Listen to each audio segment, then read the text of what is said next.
বর্তমানে বাণিজ্যই হচ্ছে মূল শক্তি এবং একটি দেশের ইকোনমি তা ঠিক করে এই দেশটা পরবর্তীতে কিভাবে পৃথিবী রুল করবে।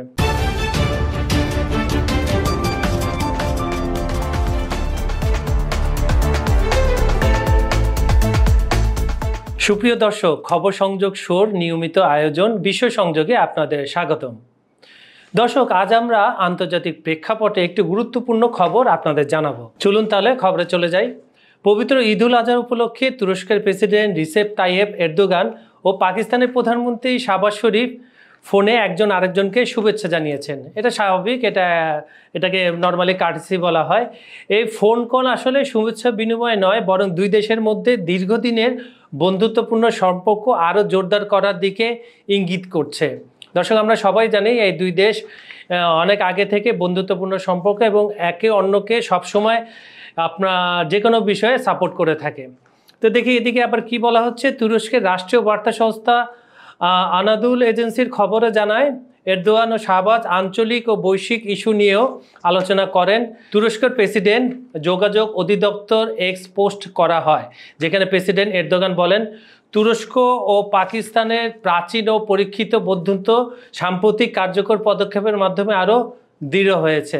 তার মানে স্বাভাবিকভাবেই আমরা বুঝতে পারি যে পাকিস্তান এবং তুরস্ক যে পুরাতন যারা বন্ধু, তাদের বন্ধুত্বকে ঝালাই করার জন্য ঈদে তারা নর্মালি শুভেচ্ছা বিনিময় করেছেন। কিন্তু এই শুভেচ্ছা বিনিময় শুধু ওই পর্যায়ে ছিল না, তাদের মধ্যে অনেক ধরনের কথাবার্তা হয়েছে। বিশ্ব রাজনীতি পরিমণ্ডল এবং আপনার ইন্ডিয়া পাকিস্তান একটা রিলেশন আছে, এদিকে আবার ইসরায়েল আছে, তুরস্ক, সব মিলিয়ে ইরান আছে।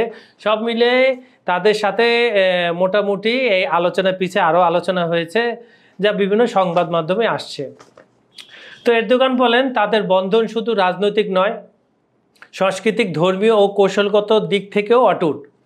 একসঙ্গে তারা বিশ্বমঞ্চে আরও সক্রিয় কার্যকর ভূমিকা রাখতে পারে।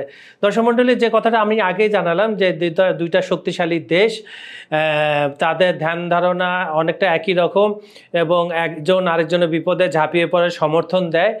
তা এরই পরিপ্রেক্ষিতে এরদোগান এক্স পোস্টে এই কথাগুলো বলেন। আমাদের মনে আছে 2025 সালে ফেব্রুয়ারিতে এরদোগান পাকিস্তান সফর করেছিলেন, আর ওই সফরে তিনি ইসলামাবাদে পার্লামেন্টে বক্তব্য রাখেন এবং বিভিন্ন বাণিজ্যিক ও প্রতিরক্ষা সহযোগিতা বিষয়ক চুক্তিও সই হয়, যেটা খুবই জরুরি ছিল। আবার এর পরিপ্রেক্ষিতে আবার গত মে মাসে প্রধানমন্ত্রী শাহবাজ শরীফ তুরস্ক সফর করেন। ইস্তাম্বুল সফরে এরদোগানের সঙ্গে দ্বিপাক্ষিক বৈঠকে বসেন শাহবাজ শরীফ। বৈঠকে উভয় নেতা পারস্পরিক বাণিজ্য বৃদ্ধির উপর গুরুত্ব দেন। আপনি জানেন যে বর্তমানে বাণিজ্যই হচ্ছে মূল শক্তি এবং একটি দেশের ইকোনমি তা ঠিক করে এই দেশটা পরবর্তীতে কিভাবে পৃথিবী রুল করবে। এবং তার সাথে সাথে বাণিজ্যের সাথে সাথে প্রতিরক্ষাও একটি খুব গুরুত্বপূর্ণ অবকাঠামো, এছাড়া প্রযুক্তি খাত এবং দুই দেশের মধ্যে যত যৌথ প্রকল্প চালুর বিষয় তারা দুই দেশ একমত হন। আর এই রোববারে যে ফোনালাপে এরদোগান পাকিস্তানের জনগণ ও সরকারের প্রতি ঈদের শুভেচ্ছা জানায়, এটা নর্মালি এবং মুসলিম উম্মাহর ঐক্যের প্রয়োজনীয়তা তুলে ধরেন। শাহবাজ শরীফও তুরস্কের জনগণের জন্য শুভেচ্ছা জ্ঞাপন করেন এবং এ সময় তিনি বলেন, তুরস্ক ও পাকিস্তান একে অপরের পরিচিত বন্ধু, তাদের সম্পর্ক সময় পরীক্ষায় উত্তীর্ণ। আমরা যদি পাকিস্তান তুরস্কের সম্পর্কে একটু পেছনে ফিরে দিকে তাকাই, খুব বেশি পিছনে যেতে হবে না।